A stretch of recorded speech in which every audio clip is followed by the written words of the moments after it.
Marcy, Skylight, Gray, Cliff, and Redfield done. Now the long walk back to the lodge. 3:55 a.m., just signed in. Santanoni Range, let's go.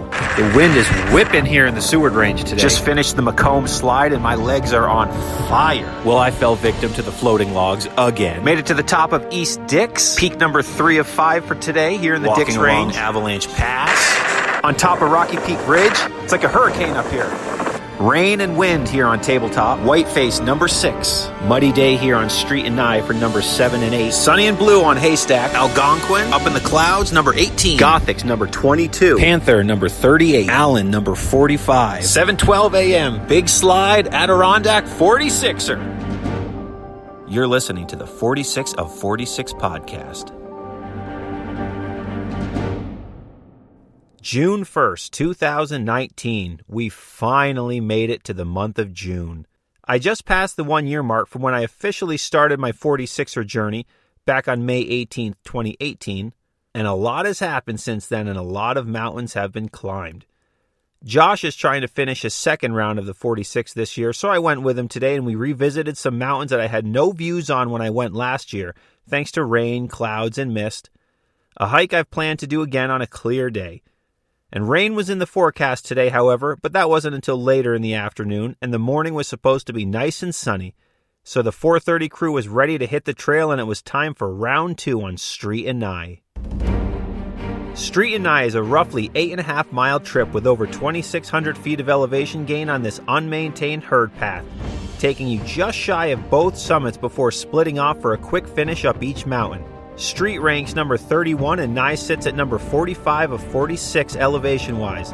But not to be fooled, these mountains take the Adirondack Mile to a whole new level on this rugged and extremely underrated Adirondack High Peaks hike. I was ready to get into the woods again, nice and early today, especially since the morning had sunshine while the afternoon was filled with showers. So I picked Josh up at 4:15 a.m. and we drove over to the Adirondack Lodge, where we parked the van and started hiking at 4:40 a.m. Slightly behind schedule, but I'll let it slide this time. The trail starts along Heart Lake, which if you've never experienced this early in the morning, you should. It's a very calm and peaceful lake, especially at this hour. We walk down the trail, passing the trailhead for Mount Joe, a mountain we've hiked many times over the years, and continued along the lake to the trailhead registry where we signed in. First ones on the day, per usual. Shortly past this was the next trail junction, right towards the old Nye Ski Trail, as the sign reads, and the lesser traveled trail at Mount Joe called the Rock Garden Trail. Then to the left was the Indian Pass Trail heading around Heart Lake, so we went left. Yes, you heard that correctly. We went left. And now, if you're thinking, wait, J-Dog, left is wrong though. That's the wrong way. You're going the wrong way. I thought this was a Street and Nye episode. Well, then you're correct if that's what you're thinking. For some reason, I was thinking this was the Rock Garden Trail, and our next junction was the Street and Nye Trail. What an idiot. Should have browsed the map one more time in the parking lot before we started, I guess. So, left we went, and Josh and I got maybe 10 steps down the Indian Pass Trail before both realizing at the exact same time, wait, I'm pretty sure this is wrong. It just felt wrong. So we quickly turned around and went back up the 10 steps and went right onto the correct trail. No harm, no foul. Should have browsed the map one more time, though. Shortly down the path, we passed the actual Rock Garden Trail junction, which is where I thought we were at earlier. I was basically one junction early in my brain. Another reason to really study your map and know these junctions, especially on this hike, since there's so many early on. But we passed the Rock Garden Junction and kept walking onto the Street and Nye Trail. For this episode of the 46 of 46 podcast, I've broken down the entire hike up Street and Nye into 7 sections. Yes, 7, the Lord's number. Section 1, we'll call the beginning section, is the initial walk-in passing Joe and Heart Lake and the Indian Pass Trail. And the second section, beginning here, we'll call the pre-river crossing wavy trail through the woods section. This part is a nice warm-up on the day as you walk through a blow-down-ridden hardwood forest filled with lots of small, medium, and large maple trees and beech trees all around.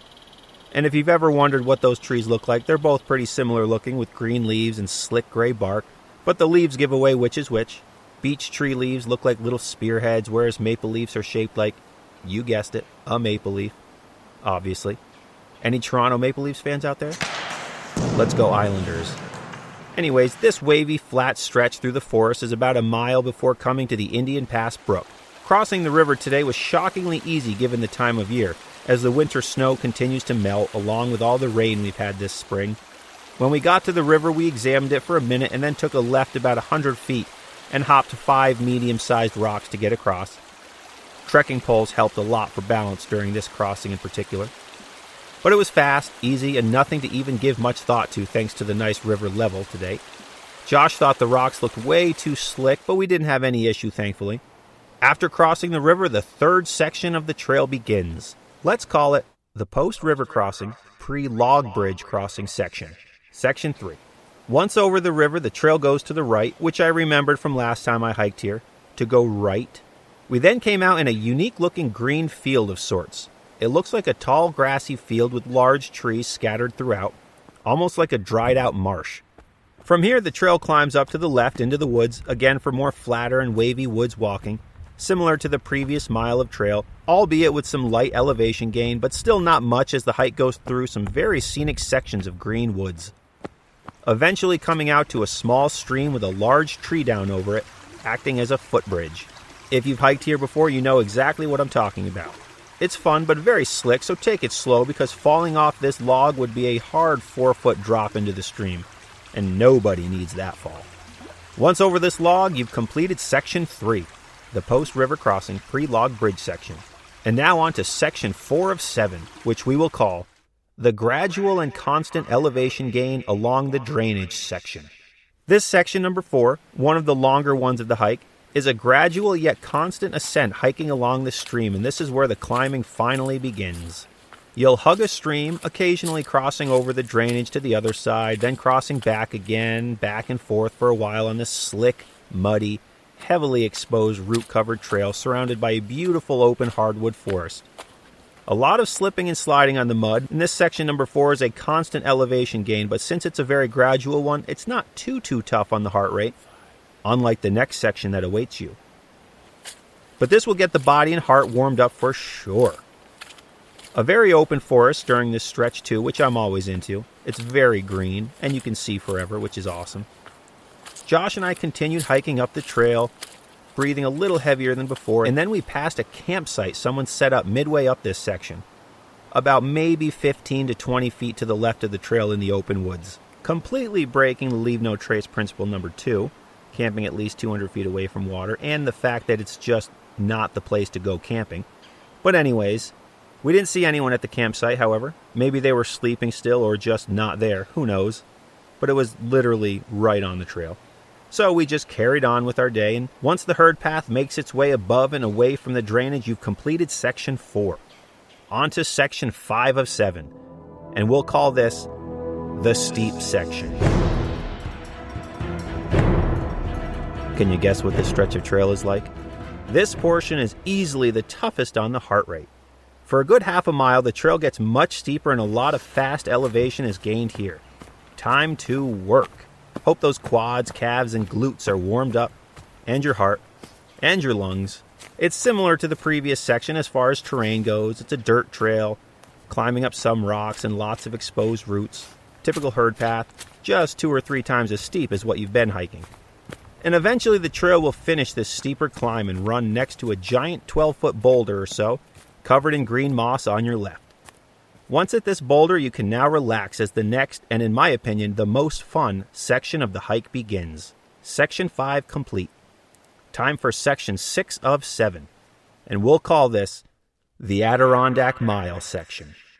The trail continues to gain elevation very gradually here, but brings out a new set of challenges. The only way to describe this part of the hike is rugged. There's an expression you'll hear often hiking in the 80K, which is someone asking, is it a mile or an Adirondack mile? With this unmaintained herd path trail, there's lots of blowdown, muddy stretches, narrow trails, and just a lot of textbook Adirondack hiking. Calling the terrain on this stretch rugged is the only way to describe it. You'll experience what an Adirondack mile looks like here. Slow going, narrow trails, constantly climbing over and crawling under blowdown seemingly every few feet, stepping up large rocks and boulders, getting caught on branches, grabbing the roots to pull yourself up, lots of mud, constantly getting scratched by the trees on the side of the narrow trail, mentally planning your every step. It's slow moving, that's for sure, but as I mentioned, it's much flatter with gradual elevation gain, so it's not as tough on the heart rate. It's just rugged and slow. And fun. This is what we're here for, right? We still didn't see any signs of humans yet, so like always, we would be the first to the summit on this day. And soon I passed the log that I busted my knee on the last time I hiked this mountain. If you've heard the first Street and Nye episode, you may remember when I accidentally kneed a tree stub at full force, causing my knee instantly to blow up like a baseball and turn black and blue within seconds. Ouch. Damn you, tree. I can still feel that pain.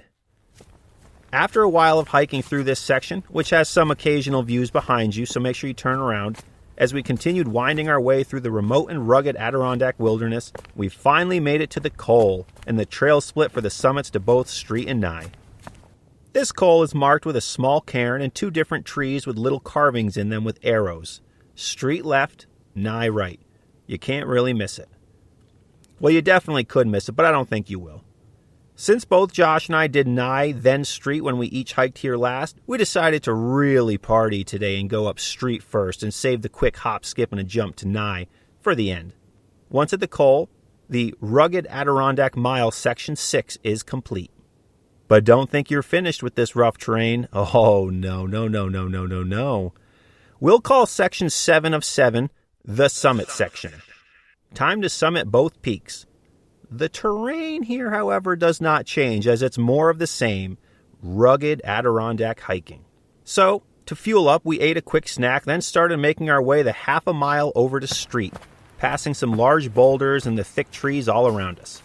As we started climbing up, we could even see Street in the distance up in front of us, which is a fun view and made for a great vibe while you're approaching it. It seemed a lot further away than it actually was as well. Since I had all clouds when I hiked these peaks last time, I never got to see these views, so it was quite cool. There's also a lot of boulders on the way over to Street that would make great cover if you ever had to sleep up here. If you got caught in a storm or something, I'm always thinking of that when I see these great spots to sleep. Or if you were a mountain lion looking for a place to sleep, that'd be a good spot too. Oh, but James, there's no mountain lions in the 80K.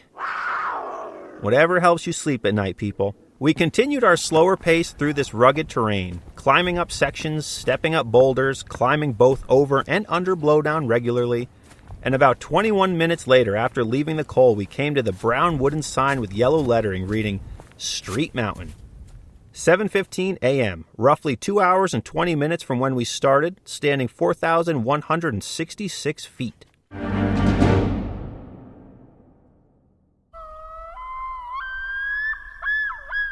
Pure ADK is an online community and lifestyle brand that creates Adirondack-inspired apparel and goods. They're all about sharing their adventures and creating quality products that are a reflection of the outdoor lifestyle and activities we love in the Adirondack Mountains. Whether born and raised an Adirondack native or a frequent vacationer, we all have a common bond, those feelings and memories that the Adirondacks evoke in us. As a bonus for listeners of the podcast, they're providing a 15% off discount. When shopping in their online store, use the promo code 46podcast to redeem the offer. PureAdirondacks.com. Check it out. 46podcast. Pure ADK. Exploration unbound. The summit is wooded but has multiple little trails to different lookouts, so after exploring for a minute and finding a great spot, we ate our sandwiches overlooking the McIntyre Range, which was awesome. Other mountain views include McNaughton, Santanoni, Panther, as well as plenty of others. I particularly like the perspective and the angle of the McIntyre Range up here. It's different than you're used to seeing, especially around Lake Placid. And now, I must give praise where praise is due. Josh hooked me up big time today with a summit sandwich because we only decided to go hiking the night before, around maybe 8 p.m., 8:30. As I was driving back from New York City, I only got home to Lake Placid at 10 p.m. and left to pick him up around 4 a.m., so another quick turnaround. So really no time to get sandwich fixings, and we didn't have anything at home. I only asked him to bring me a PB&J, but instead he made an absolute legendary move and brought me a ham and cheese sandwich with lettuce and mustard on an everything bagel. Brings tears to my eyes just thinking about it. The dude came